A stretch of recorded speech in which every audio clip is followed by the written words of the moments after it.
Hey everyone, we are back with episode 2 with Kyle Stanley. We're talking to the creator of Fearless Investor, and we're talking about where he's taken his Airbnb business and what he learned.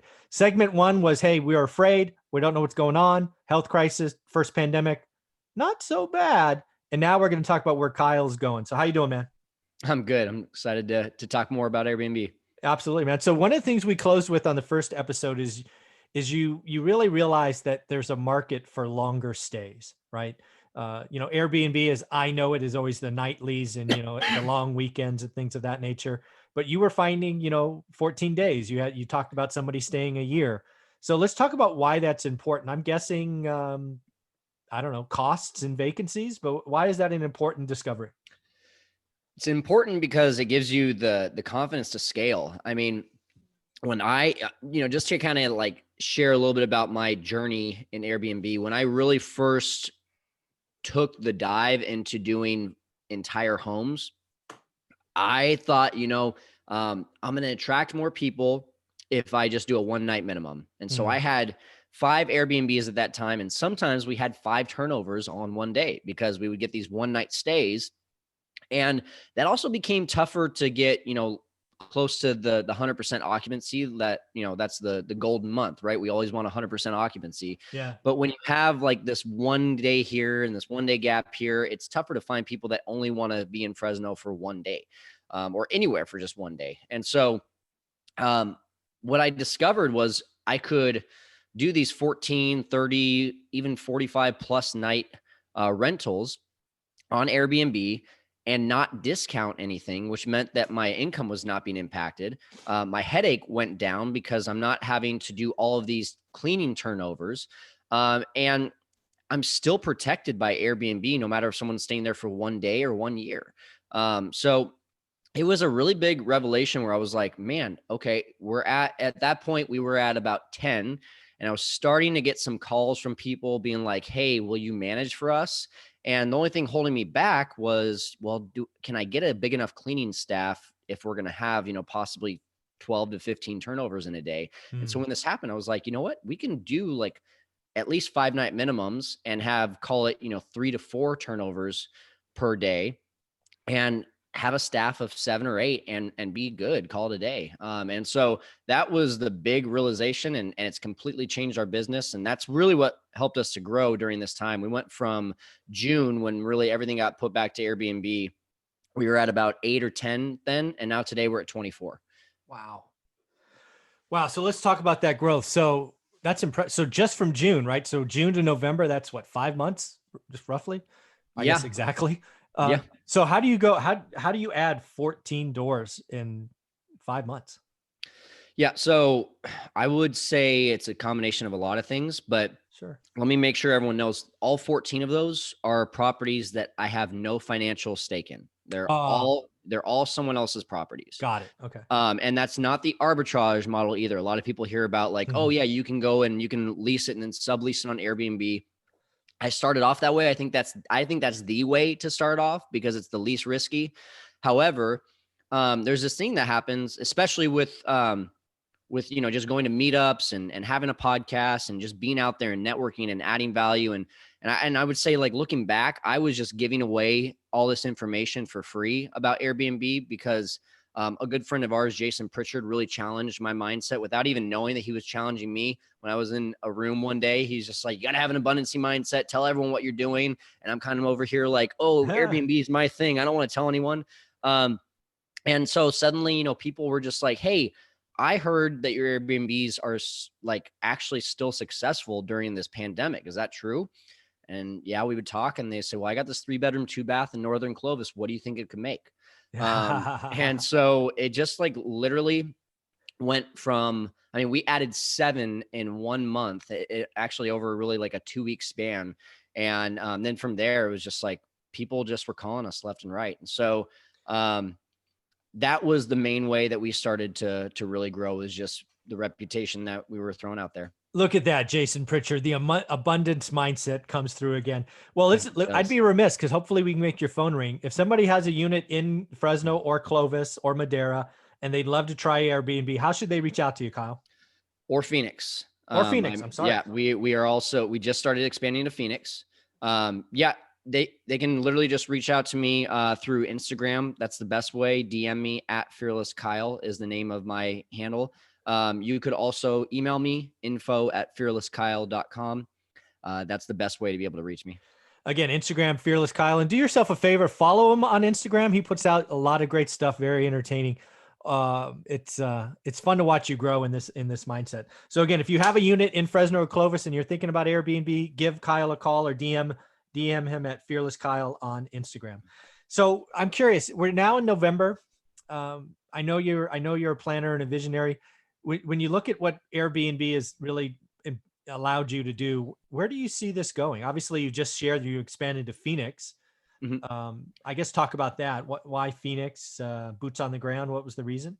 Yeah, it's funny, you know, I just feel like every day there's this like challenge going on in my mind of like, oh, what can I do next with this? And then there's that other voice being like, yeah, you could do that, but why do you want to do that?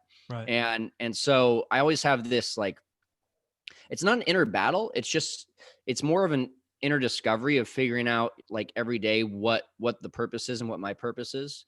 And so I think that this is the most scalable business right now at this time of our lives. The share economy is just so big. I mean, you look around the corner and there's a new share thing going on. There's Turo for your cars, there's Outdoorsy for your RV. There's so many different things. And I think that when you can, especially using other people's property to be able to make money, it's a beautiful thing. So I picked Phoenix though, because it's really just a passion project for me. My best friend in this world called me up and was just like, hey man, I hate my job and I really want to do something different. And I want to know how we do what you're doing in Fresno and Phoenix. And I had been kind of crossing my fingers that he would make that call to me one day, because he's a guy that I've always wanted to work with. And so, you know, honestly, the money is not driving me. The location is not even driving me. It is a good location. I think it's going to be great for Airbnb and for some other real estate related things. But really it's the opportunity to be able to help out a good friend and do something like that is going to be a lot of fun.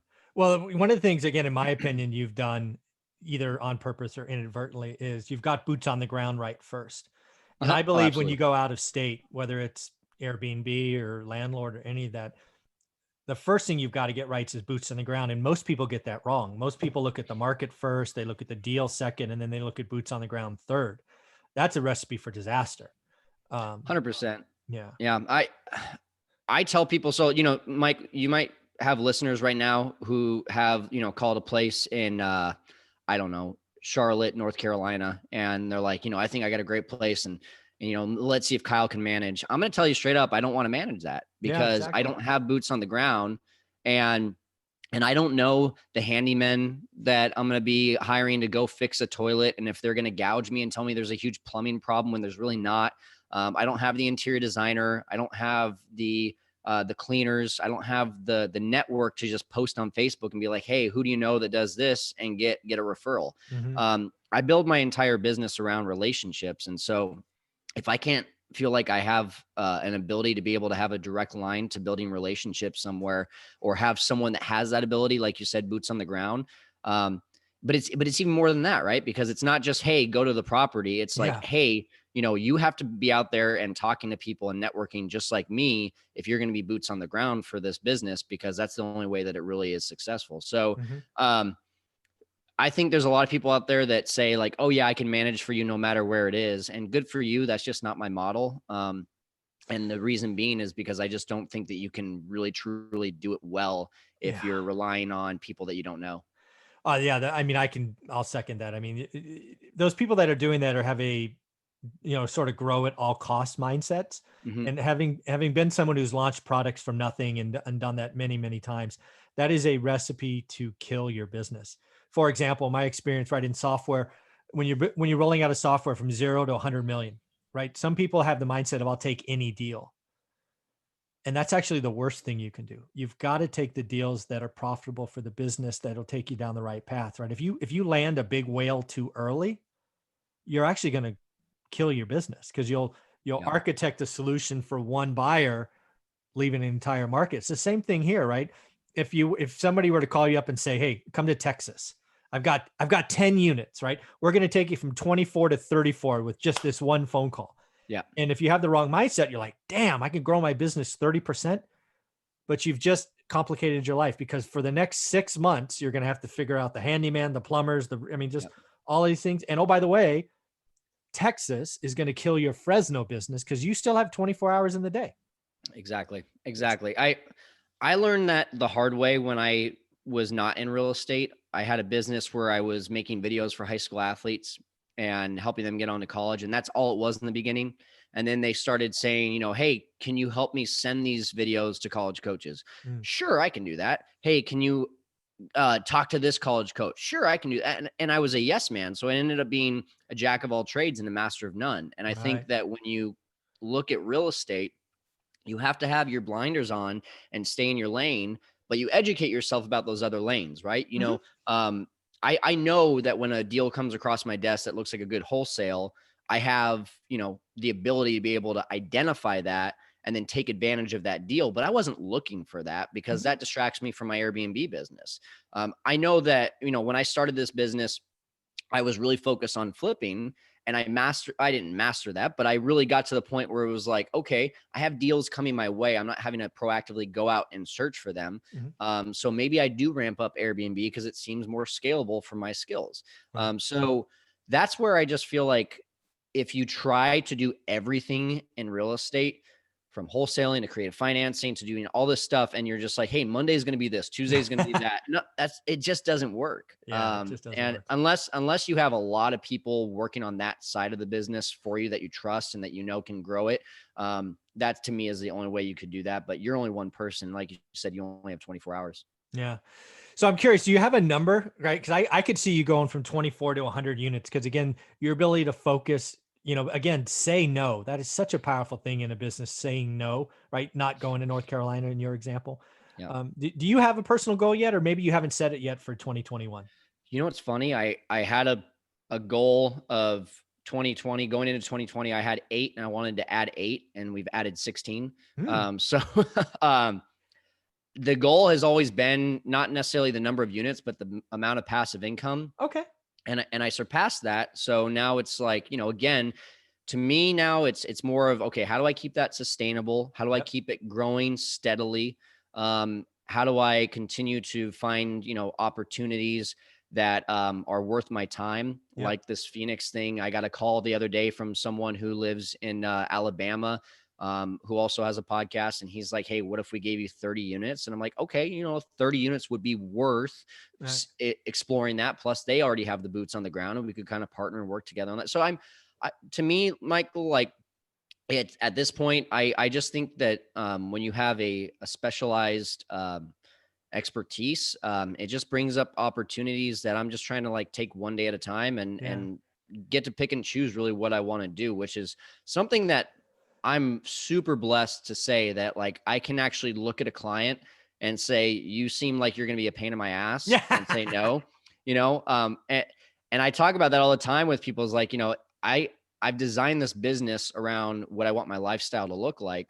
Yeah. And I don't want to just take opportunities just because it's going to make me more money. Because if that feels like a pain in the butt, I that's Yeah. the money's not driving me. It's what's going to fit into my business model and what's going to allow me to be able to pursue some passion projects. That is probably the best answer I've ever heard. I get a lot of people, especially in real estate, that it's always a unit or a revenue number or something like that. I think getting to your what is often called your freedom number is life Mhm. changing, and you're there, as am I. And yeah, the ability to pick your passion projects, pick what you say yes to, and oh, by the way, what you say no to is pretty powerful. So, any Yeah. closing thoughts before we wrap up this episode? The only thing I would just add to that is, I feel like when you get to that number or when you arrive, you still haven't arrived yet, right? Yeah. But to me, at that point, a lot of people get there and they're like, I'm sure you've heard it too.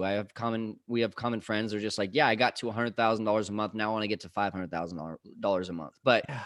they're like, they don't have a reason. They're just like, I just want to prove I can do it. And I think that that ends up leaving you bored and empty. Yeah. And so for me, it's just about helping and employing the people around me. Yeah. Um, and I think that whenever you have the opportunity to be able to give someone else an opportunity to be a part of what you're doing Mhm. and help change their life, it's way more fulfilling. Yeah, actually, it's pretty funny you bring that one comment up about goals always getting bigger. I interact with people around the country now because of this channel, right? One rental Hmm. at a time, and I can't tell you how many times people say, hey, I got to my number, whatever it is. Let's say it's 20 grand. Now I'm going to do 50, or I've got to 100 units and I want to do 200, and I simply reply back with 3 letters. Why? Why? Yeah. Why? I mean, and when you want to be the biggest or the baddest or all of that, again, it's why. Right? Most of it's really bad because when you poke at that and you go back to why did you start? Why Hmm. did you start? I want time with family. I want to give legacy wealth. I want to do this. I want to do that. Well, going from 100 to or 50 to 100, how much is that keeping you away from your family?